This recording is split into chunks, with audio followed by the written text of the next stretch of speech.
I relate to that. I've always called it compartmentalization. For me, it was just me putting all these little areas of my life in a little box, right? When I'm focused on my business, I'm focused on my business. When I'm focused on my kids, I'm focused on my kids, and I've gone through some challenges. I've gone through a separation, and of course, you've been through a situation divorced as well. Yep. You got divorced. Yep. Same here. And so I've kind of like, and I could have devastated my life on all these little areas of my life that have gone bad, and, challenges that I've had over the last, my entire life.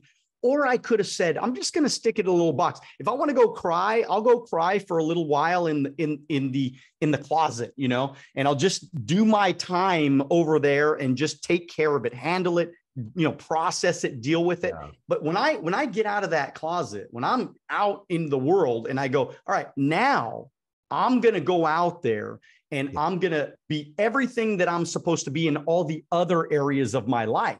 And I think that's what's kind of helped me. And that reminds me of what you're talking about. Well, it's the story we tell ourselves. I'm a loser. I'm embarrassed. I'm ashamed. Whatever your thoughts are, judgment on yourself, you bring that to anyone you interact with. And so if you can forgive yourself, let go of your judgments, and you go, yeah, I got divorced. It wasn't fun, but I'm not beating myself up about it. And I'm not labeling myself.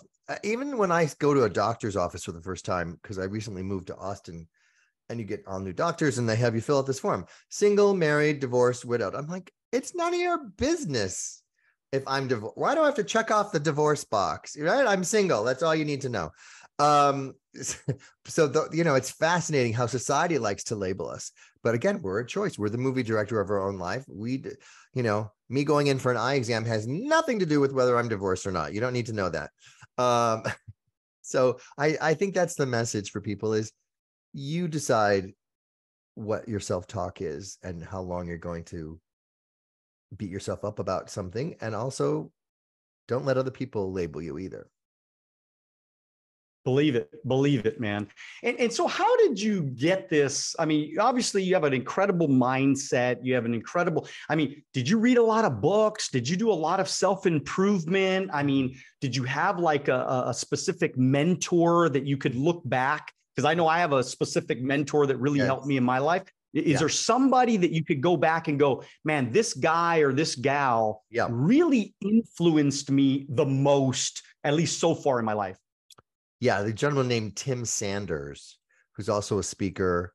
He's written several great books. One's called Deal Storming, instead of brainstorming, about collaboration in the workplace.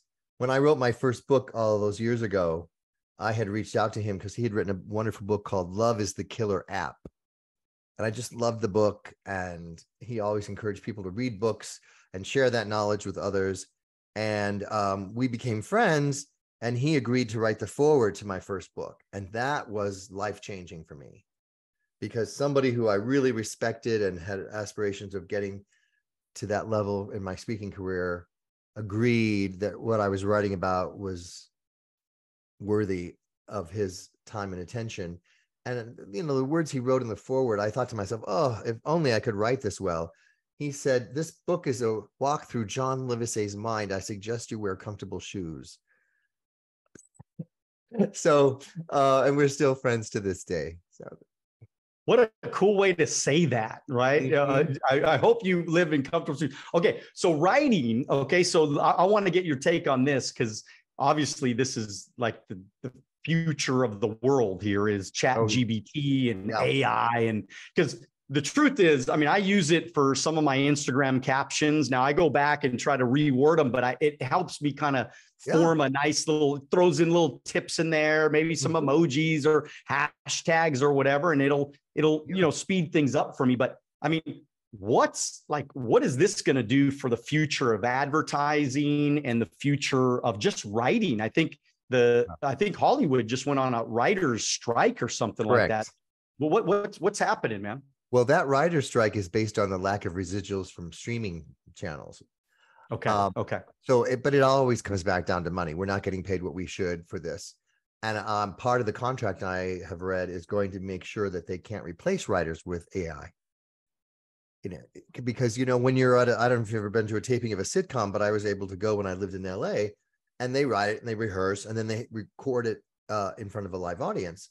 And if a joke doesn't work, they pause, and then the writers and producers all huddle and come up with another joke. And then they give it to the actors and they have to do it on the spot. Now imagine if they said, oh, we're not, let's have ChatGPT write those jokes and see, and figure out which one's going to land. Then the writers are out of business. So the whole thing of artificial intelligence is so much bigger than just ChatGPT and writing.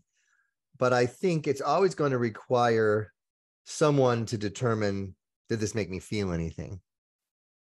And that's my criteria when I read or write anything. And where do you see the world 10 years from now when we're talking about AI? I mean, kind of like, what's your prediction of what's going to happen? And do you think it's a good thing, or do you think it's a negative thing? Well, I know there's been a lot of requests from the industry, like, could we just put this on hold till we figure it out a little bit more, or what the ramifications are going to be? 10 years, it used to be we could project things out that far. But I remember when the iPad came out and how revolutionary that was. And now the new Apple Vision, goggles. And I thought, I don't think we can imagine what our life will be like. I mean, Hollywood tries to do it sometimes when they project, in the future, we won't everything will be. The one thing that I do predict is that storytelling and the need for human connection will never go away. It may be different forms. We might choose to watch a movie with those VR goggles on an airplane to make it more immersive and quiet out the airplane sounds. But I'm never somebody, I go back to the Einstein quote. The biggest decision we all make is whether we think the world is a safe, friendly place or not. And once you make that decision, then you start looking for evidence to support your decision and your belief. And so I'm not someone who gets afraid of the future, afraid of change. I don't play out worst case scenarios usually in my life. I don't think that serves a purpose.